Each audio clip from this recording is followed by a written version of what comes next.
इस वक्त की बड़ी खबर आपको बता रहे हैं, पप्पू यादव की मुश्किलें खत्म होने का नाम नहीं ले रही है। संसद परिसर के बाहर उनको उनका नुक्कड़ नाटक महंगा पड़ता हुआ नजर आ रहा है। लगातार उनके खिलाफ एफआईआर दर्ज हो रही है। प्रयागराज में ही इस मामले को लेकर, हिंदुओं के अपमान को लेकर उनके खिलाफ एफआईआर दर्ज हुई है। इस बीच कांग्रेस और पप्पू यादव का विरोध प्रदर्शन भी देखने को मिल रहा है। पप्पू यादव की सुरक्षा की मांग की जा रही है। लगातार कांग्रेस जो है सरकार पर सवाल उठा रही है। साथ ही साथ अब एक बड़ा दाव कांग्रेस की तरफ से सेम टू सेम खेला गया है, यानी कि टिट फॉर टैट की राजनीति अब कांग्रेस करने पर मजबूर हो गई है। और कांग्रेस ने एक बार फिर नितिन नवीन और बीजेपी के कई नेताओं के खिलाफ पुलिस में तहरीर दी है और उनके खिलाफ केस दर्ज करने की मांग की है। हालांकि अब तक इस मामले में कोई भी केस दर्ज नहीं हुआ है, जिसके चलते कांग्रेस का यह दाव भी फेल होता हुआ नजर आ रहा है। वहीं पप्पू यादव के खिलाफ भी विरोध प्रदर्शन लगातार बढ़ता ही जा रहा है। हिंदू समाज में आक्रोश काफी ज्यादा फैल चुका है। पप्पू यादव के खिलाफ शव यात्रा निकाली जा रही है। तो कैसे पुण्य सांसद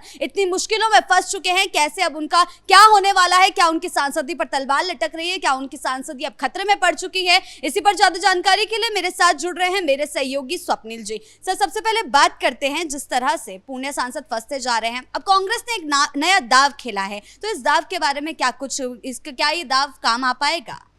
देखिए, लगातार जिस तरीके से पप्पू यादव जो हैं उन्होंने ढोंग किया, स्वांग रचा और एक तरीके से उपहास उड़ाने की कोशिश की कि वो हिंदू साधु संतों का वेशभूषा धारण करके मजाक उड़ाए, लेकिन इस पर वो उल्टा भी फंसते जा रहे हैं। हम लगातार देख रहे हैं कि पप्पू यादव केवल राम मंदिर चढ़ावा चोरी का मुद्दा नहीं, बल्कि इससे पहले पेपर लीक का मुद्दा हो या फिर नीट का एग्जाम का मुद्दा हो, तमाम जगह यूजीसी का मुद्दा हो, हर बार वो किसी ना किसी भेष को धारण करके आते हैं और फंस जाते हैं। सेल्फ गोल वो करते हैं।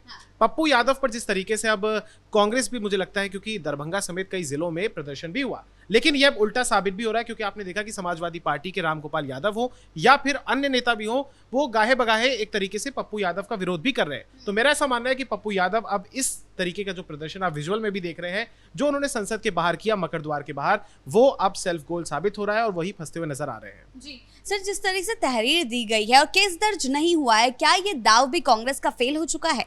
बिल्कुल निश्चित रूप से। देखिए, समाजवादी पार्टी हो या फिर पप्पू यादव हो या फिर, क्योंकि निर्दलीय वो सांसद है, लेकिन आप देखेंगे कि जिस तरीके से उन पर एफआईआर दर्ज नहीं हो, यानी कि पुलिस भी कहीं ना कहीं ये समझ नहीं रही कि ये कोई मामला सीरियस है। हालांकि ऑन द अदर साइड कुछ लोग ये भी मान रहे हैं कि जिस तरीके से बीजेपी ने हनुमान जी के जो व्यक्ति कलाकार जिसको बनाया गया था उसके हाथों में बीजेपी का झंडा पकड़ाया था, वो गलत था। और जाहिर सी बात है, किसी भी जो सनातन के प्रतीक है, किसी भी धर्म के प्रतीक है, उनका इस तरीके से नहीं करना चाहिए।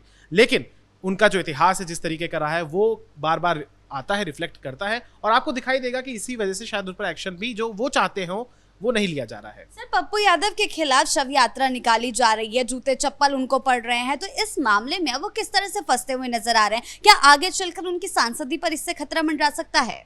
देखिए, फिलहाल सांसदी पे तो मुझे लगता है कि कोई खतरा नहीं मंडराएगा। अलबत्ता हिंदू वोटर्स जो हैं वो कहीं ना कहीं पप्पू यादव के खिलाफ एकजुट जरूर होंगे। आप देखेंगे कि आप अगर राम मंदिर चढ़ावा चोरी, विपक्ष हो या सरकार खुद ये मान रही है कि आप चर्चा कीजिए, लेकिन इस तरीके से साधु के वेश में आना और इस पूरे मामले में किसी भी ब्राह्मण या फिर किसी भी साधु वेश का, ब्राह्मण नहीं कहूंगा क्योंकि अविनाश मिश्रा और ये तमाम लोग हैं उसमें शामिल, एक शुक्ला भी हैं, लेकिन आप किसी भी भगवा ओढ़े व्यक्ति को साधु के वेश में, संत के वेश में आप अपमानित नहीं कर सकते। तो कहीं ना कहीं ये सेल्फ गोल है, जैसे कि मैंने शुरुआत में भी कहा। हालांकि मुझे ऐसा लगता है कि उनकी सांसदी पर कोई खतरा नहीं होगा। जी सर, जिस तरीके से पप्पू यादव की अगर हम बात कर रहे हैं, वो मुश्किलों में फंसे हुए हैं। प्रयागराज में भी उनके खिलाफ एफआईआर दर्ज हुई है, लेकिन अभी भी वो राजनीति करने से बाज नहीं आ रहे हैं और खुद महागठबंधन के नेताओं को ही टारगेट पर ले रहे हैं। सरकार पर हमलावर तो हैं ही, लेकिन तेजस्वी यादव पर भी काफी ज्यादा हमलावर नजर आ रहे हैं। अब उनका कहना है कि तेजस्वी यादव की जो नेतृत्व क्षमता है वो इतनी नहीं है कि वो बांकीपुर उपचुनाव इसीलिए हार गए हैं क्योंकि उनकी नेतृत्व क्षमता पर उन्होंने सवाल उठाए हैं। तो आखिर किस एजेंडे के साथ पप्पू यादव बढ़ने की कोशिश कर रहे हैं? तेजस्वी से इतनी ज्यादा नफरत क्यों है? देखिए, विपक्ष को अगर आप देखेंगे बिहार के भीतर ही, तो वो एकजुट नहीं दिखता है आपको। और बिहार ही क्यों, हम दिल्ली में देखें, हम बंगाल में देखें, पंजाब में देखें, हर जगह आपको दिखेगा कि कहीं पर कांग्रेस और आम आदमी पार्टी एक दूसरे के खिलाफ है। कहीं पर आप देखेंगे कि आम आदमी पार्टी के सामने या टीएमसी और कांग्रेस की लड़ाई है। आप बिहार में देखेंगे तो आरजेडी और कांग्रेस भले ही एक साथ है, लेकिन वर्चस्व की लड़ाई है कि आखिर बड़ा भाई कौन है और छोटा भाई कौन है। आप यहाँ पर देखेंगे कि पप्पू यादव भले ही कांग्रेस के हैं, लेकिन सांसद वो निर्दलीय हैं क्योंकि उनको टिकट नहीं दिया गया था। पप्पू यादव की कोशिश ये है कि वो खुद को एक तरीके से स्टैब्लिश करे, भले ही वो सांसद है, लेकिन वो कहीं ना कहीं राज्य की राजनीति के शिखर पर पहुंचने की मंशा जरूर रखते हैं। और जिस तरीके से प्रशांत किशोर का उभार हुआ, अभी हो रहा है, हमने देखा कि बांकीपुर में बीजेपी को हार हुई, तो कहीं ना कहीं पप्पू यादव भी ये बात सोच रहे होंगे कि भाई किस तरीके से मेरा टिकट तो नहीं कट रहा है, क्योंकि ऑलरेडी जनता नकार चुकी है तेजस्वी यादव को, जो कि एक बड़े घराने से आते हैं। तो पप्पू यादव कहीं ना कहीं उसमें एक सियासी माइलेज खोजने की कोशिश कर रहे हैं। बहरहाल मेरा ये मानना है कि राहुल गांधी को ये सोचना पड़ेगा कि भाई जो उनके साथी हैं उनके खिलाफ अगर उन्हीं के पार्टी के नेता, एक सांसद इस तरीके का बयान देंगे तो आखिर इस गठबंधन का भविष्य क्या है। एक चीज मैं और कहना चाहूंगा कि पप्पू यादव एक फैंसी टाइप के नेता है। पप्पू यादव हर बार कोई ना कोई इस तरीके की नौटंकी जरूर करते हैं, कोट अनकोट में कहूंगा।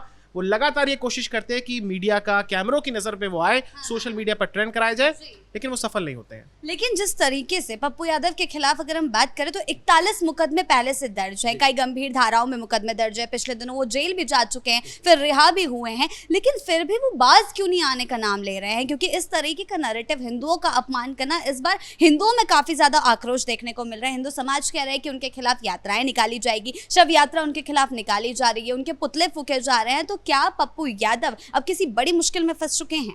देखिए, जैसा कि मैंने पहले भी बताया कि पप्पू यादव को चाहिए कैमरा। पप्पू यादव चाहते हैं कि वो ट्रेंड करें। पप्पू यादव सिर्फ इतना चाहते हैं कि सुर्खियों में वो रहें। उसके लिए वो सनातन का अपमान कर देंगे। आपने एक इंटरव्यू देखा होगा या क्लिप देखी होगी, मैं आपको बताना चाहूंगा, जिसमें वो कह रहे हैं कि अल्लाह के करम पर मैं जिंदा हूं। उन्हें ये बात बोली जब उनसे एक पत्रकार ने पूछा कि कैसा चल रहा है सब कुछ। तो यही वो पप्पू यादव है जो कि सनातन का अपमान कर रहे हैं एक तरीके से, लेकिन वो दूसरे धर्म का सम्मान कर रहे हैं। तो साफ तौर पर दिखता है कि तुष्टीकरण की राजनीति के तहत ही वो ऐसा कर रहे हैं। आपने पूछा कि क्या वो फंसते हुए नजर आएंगे? मुझे ऐसा लगता है फिलहाल, क्योंकि आने वाले समय में 2029 में चुनाव है और पप्पू यादव किसी की मानते नहीं है। रसूख उनका बड़ा है और आपने देखा उनकी वीडियोस की वो बुलेट पर सवार हो जाते हैं और लोगों की मदद करते हैं, पैसा बांटते हैं, तमाम चीजें करते हैं, लेकिन उसकी आड़ में अगर आप देखें तो वो बीते दिनों आपराधिक रिकॉर्ड भी उनका रहा है। तो कहीं ना कहीं आप देखेंगे कि पप्पू यादव सिर्फ कैमरे के भूखे हैं, ट्रेंडिंग में रहना चाहते हैं, लिहाजा इस तरीके की वो हरकतें करते हैं। फिलहाल मुझे लगता है कि चुनाव दूर है, संकट उन पर तो नहीं आएगा, लेकिन हाँ, लोगों के भीतर उनके प्रति विश्वास जरूर कम होगा। सर, आपने तुष्टीकरण की राजनीति की बात करी, तो इस मामले में सिर्फ पप्पू यादव ही नहीं, राहुल गांधी से लेकर समाजवादी पार्टी के भी तमाम बड़े नेता जो हैं वो इस मामले में नजर आए हैं। क्योंकि हमने देखा है रामगोपाल यादव तो हालांकि इस मामले से पप्पू यादव से दूरी बनाते हुए नजर आए। उनका कहना है उन्होंने गलत किया है, लेकिन ये आखिर तुष्टीकरण की राजनीति क्यों आप पहले राम भक्तों पर गोलियां चलवाते हैं और जब बात आती है कि हिंदुओं के वोट लेने हैं तो आप हिंदू वोटर्स के लिए अपने जो ढोंग है वो रचना शुरू कर देते हैं, संसद परिसर के बाहर हंगामा करना शुरू कर देते हैं। दान चोरी का मामला बेहद ही गंभीर है, मानते हैं कि विपक्ष को ये मामला उठाना चाहिए, उठाने में कोई गलती नहीं है, लेकिन इस तरीके से कि आप साधुओं का भेष ओढ़कर आ रहे हैं। आप ठीक है, इससे पहले समाजवादी पार्टी के नेता भी संसद परिसर के बाहर हंगामा कर रहे थे, दान चोरी का मुद्दा उठा रहे थे, डाल रहे थे, हंगामे के भी बवाल भी काफी ज्यादा हमें देखने को मिला, लेकिन सीधा साधु का भेष लेकर आ जाना, तो आप साधुओं को अपमानित कर रहे हैं। तो आखिर इस तरीके की तुष्टीकरण की राजनीति क्यों? और सिर्फ पप्पू यादव ही नहीं, तमाम विपक्ष द्वारा हमें ये देखने को मिल रही है, ये क्यों चल रहा है आखिर? देखिए, साफ तौर पर आपको मैं बताना चाहूंगा, इसमें फर्क आपको समझना होगा दर्शकों को भी। एक होता है सॉफ्ट हिंदुत्व, एक होता है हार्ड हिंदुत्व। सॉफ्ट हिंदुत्व की पिच पर समाजवादी पार्टी है, जैसे केदारेश्वर मंदिर का वो निर्माण कर रहे हैं। अखिलेश यादव लगातार आपको दिखेंगे कि हवन पूजन कर रहे हैं। बीते दिनों जब मई के महीने में बड़ा मंगलवार जब कई सारे आए थे, 5 आए थे, तो उसमें वो भंडारा भी करा रहे थे, आपको याद होगा। यानी कि बीजेपी जिस तरीके से हार्डकोर हिंदुत्व के लिए मशहूर है और उस पर वो राजनीति करती है, तो समाजवादी पार्टी के पास अब टैकल करने के लिए यही है कि वो सॉफ्ट हिंदुत्व की पिच पर आए।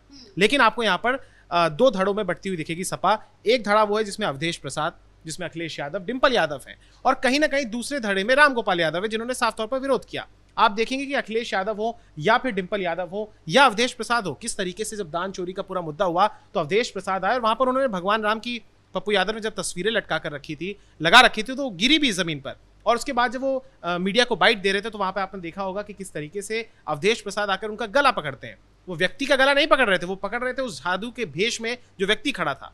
तो पूरे तरीके से आप एक साधु को, तो संतों को, जो कि हिंदू धर्म में काफी उनका पवित्र स्थान माना जाता है, उनको आप अपमानित करें। दूसरी बात ये कि समाजवादी पार्टी के भीतर भी कहीं ना कहीं इस बात को लेकर लोगों में शंका है, उनके नेताओं में शंका है कि अगर हमने वो लाइन क्रॉस कर दी, कि अगर लोगों के भीतर ये मैसेज चला गया कि सनातन का हम अपमान एक्स्ट्रा कर रहे हैं, कुछ ज्यादा ही कर रहे हैं, तो उसका भीतर उनके डर भी बैठा हुआ है। जी सर, बहुत बहुत धन्यवाद आपका इन तमाम जानकारियों के लिए। तो कुल मिलाकर जिस तरीके से पप्पू यादव लगातार घिरते हुए नजर आ रहे हैं, देखने वाली बात ये होगी कि आगे चलकर उनके खिलाफ क्या क्या मुकदमे दर्ज होते हैं, क्योंकि अभी ही मामला सामने आया है। बीते दिनों प्रयागराज में उनके खिलाफ FIR दर्ज हुई है। तस्वीरें आपको दिखा रहे हैं किस तरीके से उन्होंने साधु संतों का अपमान किया है। ये तस्वीरें लगातार वायरल होती हुई नजर आ रही है और दिख रहा है कि ये मामला जल्द ही थमने वाला नहीं है। ऐसे में अगर आपको दिखाएं कि पप्पू यादव के खिलाफ शव यात्रा निकाली जा रही है। लगातार उनके खिलाफ विरोध प्रदर्शन चल रहा है। उनके ऊपर जो दिल्ली में जूते चप्पल चले थे प्रेस कॉन्फ्रेंस के दौरान, उस पर भी मुकदमा दर्ज हुआ है। ऐसे में पप्पू यादव किस तरह से फंसते हुए नजर आ रहे हैं, आगे उनके खिलाफ क्या कुछ देखने को मिलता है, क्या कुछ एक्शन लिए जाते हैं।